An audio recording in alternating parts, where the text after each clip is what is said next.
नमस्कार प्यारे साथियों, आपका स्वागत है हमारे YouTube चैनल में। और आप देख रहे हैं डीएलएड तृतीय सेमेस्टर के लिए जो हमने आपका मैथ स्टार्ट किया हुआ है। इसमें हम 11 चैप्टर को कर रहे हैं, जिसमें हमने वीडियो 3 आपको अपलोड कर दिए हैं पहले से ही। पहले वीडियो में हमने समांतर माध्य के कॉन्सेप्ट, उसके एग्जाम्पल्स को हमने आपको कराया। उसके बाद आपके दूसरे वीडियो में हमने आपको मीडियन के बारे में बताया, यानी मध्यिका के बारे में, उसके क्या टाइप्स होते हैं, कितने प्रकार के उसमें क्वेश्चंस बनते हैं। तीसरे वीडियो में मैंने आपको बहुलक के बारे में बताया।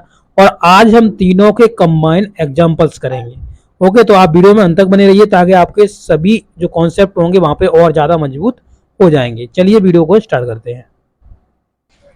देखिए, ये आपका पहला एग्जाम्पल है जिसे आप देख रहे होंगे। लिखा हुआ है निम्न आंकड़ों की माध्यिका ज्ञात कीजिए। तो इनमें जो आंकड़े दिए गए हैं इनकी हमको माध्यिका ज्ञात करनी है। तो ये आपके आंकड़े दिए गए हैं, आप देख रहे होंगे 148, 151, 153, 145, 143, 152, 155। ये आपके दिए गए हैं आंकड़े, यानी 148, 151, 153, 145, 143, 152 और 155, यानी 155 ये आपके दिए गए हैं। इनको हमको क्या करना, आरोही क्रम या अवरोही क्रम किसी में भी ले लीजिए, कोई भी टेंशन नहीं होती है। ठीक है, तो इनको इन्होंने आरोही क्रम यानी आपको असेंडिंग ऑर्डर में इन्होंने लगा लिया है। इनको असेंडिंग ऑर्डर यानी का बढ़ता हुआ क्रम, यानी इंक्रीज होता हुआ क्रम लगाया हुआ है।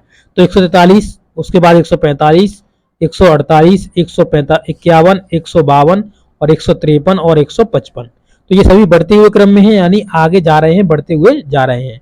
तो 143, 145, 148, 151, 152, 153, 155 ये सभी आपके बढ़ते हुए क्रम में लगे हुए हैं, यानी असेंडिंग ऑर्डर में लगे हुए हैं।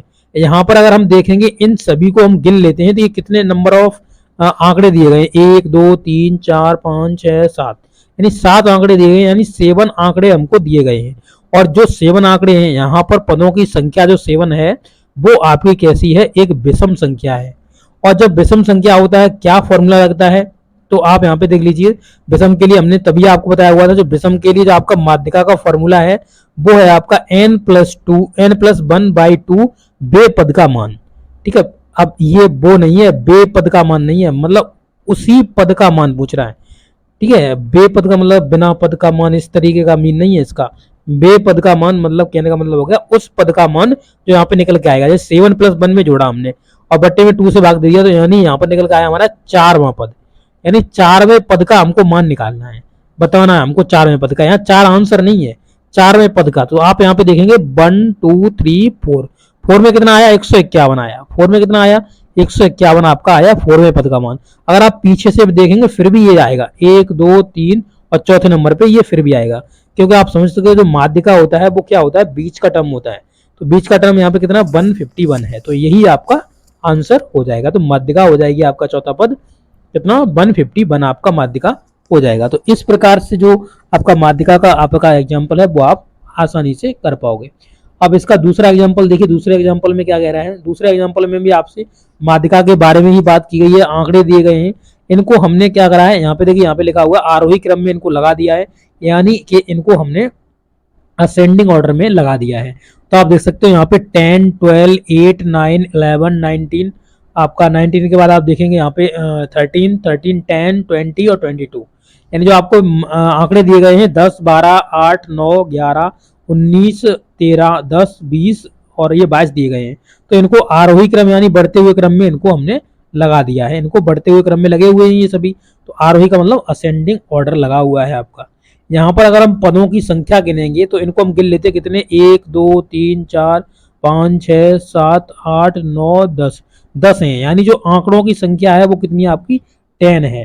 तो 10 एक क्या है, एक ये सम संख्या है। सम संख्या के लिए आपको जब माध्यिका निकालते हैं तो आपको सूत्र बताया गया था तब भी। तो n/2 बे पद का मान प्लस n/2 + 1 बे पद का मान और बट्टे में 2 रखेंगे। तो यहाँ पर जो n है वो आपका 10 है, तो 10 को रख लेंगे, तो 10 यहाँ भी रख लेंगे, 10 यहाँ भी रख लेंगे। तो अब 2 से आप भाग दे दोगे, इस 10 में 2 से भाग दोगे तो ये 5 आएगा, और यहाँ से दोगे तो ये आपका 5 आएगा, और 5 में जुड़ जाएगा यानी 6 हो जाएगा। तो यहाँ पर जो आप मान देखेंगे तो आपका 5वें पद का मान और 6वें पद का मान, तो इन दोनों में पद का मान रखिए, उसमें दोनों को जोड़ दीजिए, उसके बाद 2 का भाग दीजिए। तो यहाँ पर पहले हम 5वें पद का मान देखते हैं क्या है हमारा। जो आंकड़े हमने आरोही क्रम में लगाए हुए हैं उसमें 5वें पद का मान देखेंगे तो 1 2 यानी 1 हटा 2 हटा 3 हटे 4 हटे, और ये 5वां पद है हमारा 11। और छठा पद है हमारा 12। तो इन दोनों को हम जो जोड़ लेना है, इनके मानों को दोनों को जोड़ लेना है। दोनों के मानों को अगर जोड़ देंगे तो आपका 23 हो जाएगा, और 23 में अब अगर आप 2 से भाग दे रहे हैं तो आपका 11.5 आ जाएगा, यानी 11.5 आ जाएगा। तो यही आपकी जो 11.5 आपको दिख रही है, ये आपकी क्या हो जाएगी, ये आपकी मध्यिका हो जाएगी। तो इस प्रकार से आप अपने क्वेश्चन को आसानी से कर पाओगे, कोई भी प्रॉब्लम नहीं होगी।